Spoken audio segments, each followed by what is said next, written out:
Los conquistadores.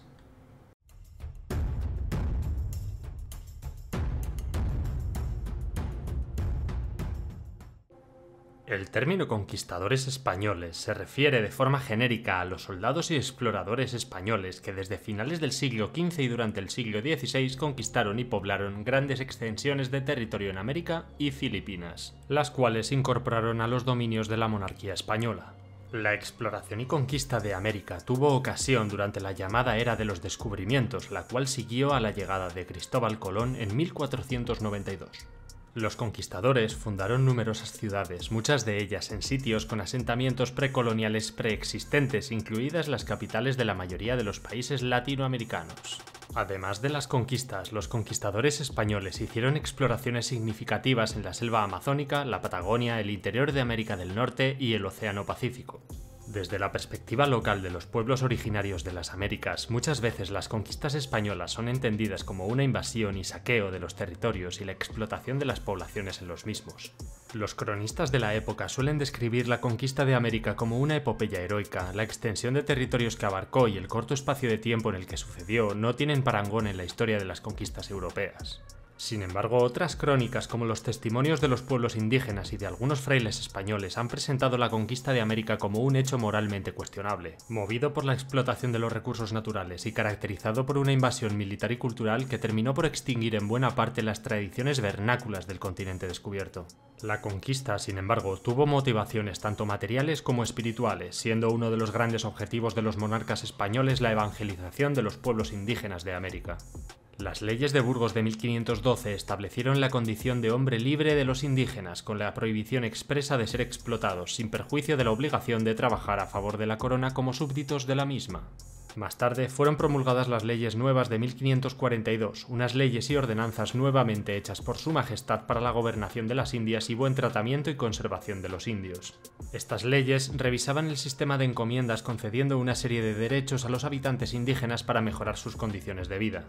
Historiadores de distinta procedencia y época han alabado o criticado la conquista de América dependiendo de su punto de vista. En contadas ocasiones se ha descrito la conquista con una visión razonablemente neutral. El periodista estadounidense Charles C. Mann indica: cuando me dispongo a escribir para la gente de hoy y del futuro acerca de la conquista y descubrimientos hechos aquí en Perú, no puedo más que reflexionar que estoy tratando con uno de los asuntos más grandes de los que uno posiblemente pueda escribir en toda la creación en cuanto respecta a la historia secular. ¿Dónde antes han visto los hombres las cosas que ellos han visto aquí? Y pensar que Dios ha permitido que algo tan grande permaneciese escondido del mundo por un tiempo tan largo, desconocido a los hombres y después dejado para ser hallado, descubierto y ganado todo en nuestro tiempo.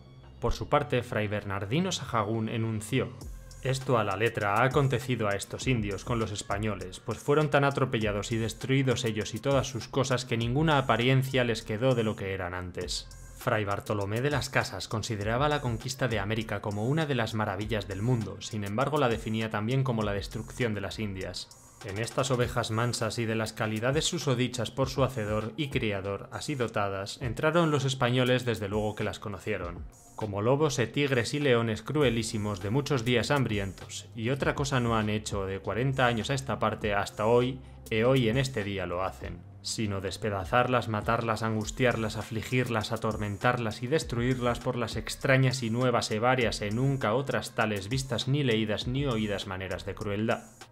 Algunos historiadores consideran estas afirmaciones tergiversadas y algo exageradas. Muchos cronistas del norte de Europa se basaron inicialmente en los escritos de Bartolomé de las Casas para crear una propaganda destinada a ensuciar y menospreciar el nombre de España y de los españoles. Esto se conoce como la leyenda negra, creada por ciertos países enemigos de España para crear animadversión contra ella. Los historiadores John H. Elliot y Francisco Morales Padrón hacen hincapié en el poco aprecio que tenían los conquistadores a su propia vida a la hora de emprender sus campañas militares y la convicción que tenían en el éxito. Tras 8 siglos de reconquista cristiana de los territorios musulmanes en España, los españoles habían forjado una moral de caballero en pos de una misión trascendental. Por ejemplo, antes de entrar en combate con sus 177 hombres contra 40.000 incas de Cajamarca, el conquistador Pizarro dijo: «Tened todos ánimo y valor para hacer lo que espero de vosotros y lo que deben hacer todos los buenos españoles, y no os alarméis por la multitud que dicen que tiene el enemigo. ni por el número reducido en que estamos los cristianos, que aunque fuésemos menos y el enemigo contrario fuese más numeroso, la ayuda de Dios es mayor todavía. Y en la hora de la necesidad, Él ayuda y favorece a los suyos para desconcertar y humillar el orgullo de los infieles y atraerles al conocimiento de nuestra santa fe. El escritor Juan Sánchez Galera menciona que los españoles estaban tan bien imbuidos en la cultura renacentista europea que dibuja a un hombre como un ser portador de valores y capaz de decidir su propio destino. Esta visión es contraria al materialismo, donde cada cual vale en función de lo que tenga y no de lo que sea como persona. Francisco Morales Padrón destaca la espiritualidad. Las culturas de los americanos, como la de los españoles, eran profundamente teocéntricas. En ese caso no era fundamental quién poseía más hombres o menos, sino a quién beneficiaba más el cielo, y es una realidad que los españoles dieron la impresión a los indígenas de que el dios cristiano estaba de parte de ellos y muchos indígenas perdieron las razones para seguir luchando. La religión azteca era fatalista, a los dioses habitualmente se les adoraba para impedir que se enfurecieran y el mundo dejara de funcionar. Para evitar estas catástrofes eran realizados sacrificios humanos a los dioses. Solo en Tenochtitlán se practicaban anualmente más de 20.000 sacrificios humanos. En 1521, tras la conquista de la ciudad por Hernán Cortés, se encontraron 140.000 cabezas humanas amontonadas en una pila de ofrendas. A la víctima del sacrificio humano se le sacaba el corazón y se embadurnaba con su sangre las paredes del templo y su cadáver era arrojado pirámide abajo para ser comido por los asistentes. El canibalismo religioso estaba tan extendido que estudios antropológicos han demostrado que una parte de la dieta proteínica de los habitantes de Tenochtitlán provenía de ahí. Además, entre los indígenas existían mitologías a menudo comunes entre distintos pueblos que coincidían en que algún día aparecerían desde el otro lado del mar personas sobre casas flotantes con piel blanca y barba que acabarían con sus viejas culturas y crearían una nueva y superior.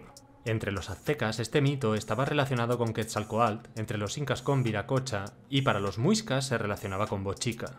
Otros pueblos llevaron a cabo suposiciones de que los españoles como sus caballos eran inmortales. Los españoles libraron entonces una guerra religiosa convenciendo a los nativos de que su dios era verdadero y que los dioses a los que ellos adoraban no eran más que figuras de piedra.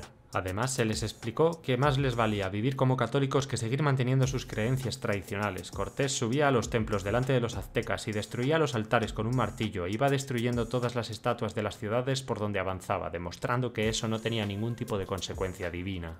Del mismo modo, Pizarro destruyó el santuario de Pachacamac. Cuando Hernán Cortés se dispuso a visitar el gran templo de Huichilobos, varios días tras su llegada a Tenochtitlán, el emperador Moctezuma lo esperaba en lo más alto de la pirámide. El emperador le ofreció a un grupo de sacerdotes para que lo llevaran a hombros, pero Cortés rehusó y subió a pie con sus compañeros los 114 escalones. Cuando Moctezuma le dijo: «Señor, estaréis cansado tras subir a este gran templo nuestro», Cortés le contestó que ni yo ni los que vienen conmigo nos cansamos en cosa alguna. Los españoles son a menudo mostrados con arcabuces frente a indígenas que se encontraban prácticamente desarmados y a merced de esas atrocidades. Sin embargo, los españoles portaban escasas armas de fuego, sobre todo poseían armas de cuerpo a cuerpo como espadas, dagas, lanzas y alabardas. Los arcabuces no podían ser fabricados por un buen herrero, sino que procedían de una industria y eran caros de crear, por lo que la mayoría de los colonos no podían permitírselos. Los soldados españoles sí poseían armas de fuego, pero se encontraban en Europa cobrando un buen sueldo y muy pocos querían dejarlo todo para ir al Nuevo Mundo.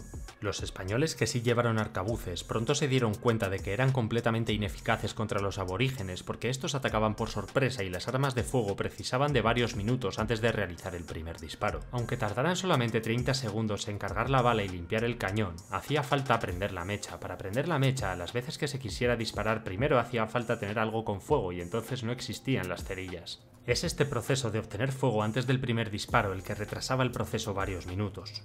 El arcabuz era un arma un tanto pesada y por eso a veces se usaba un palo de 1,5 metros para apoyarlo llamado horquilla.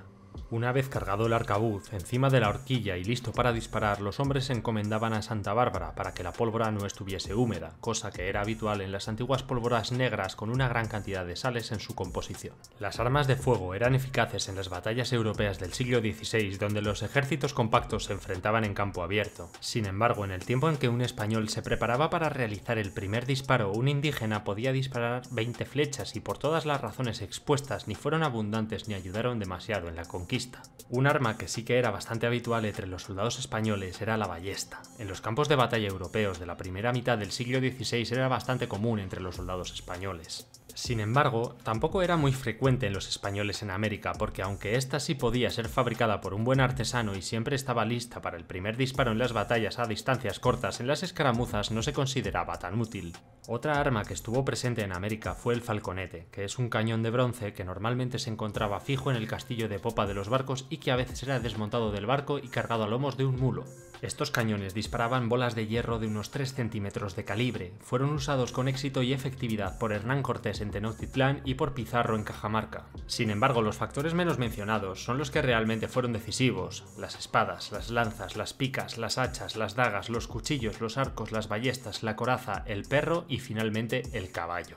La coraza daba seguridad al soldado en los combates cuerpo a cuerpo. Aunque los indígenas no conocían el hierro o el acero, tenían una gran habilidad para trabajar la piedra, especialmente el ágata y la obsidiana. De hecho, había flechas con punta de ágata que podían a menos de 30 metros atravesar la coraza de un conquistador. Espero que os haya gustado el vídeo. Si es así, dejad un like y suscribíos al canal. Si algún dato es erróneo o no es del todo correcto, indicadlo en los comentarios del vídeo o dejad un email a themedievalthings@gmail.com.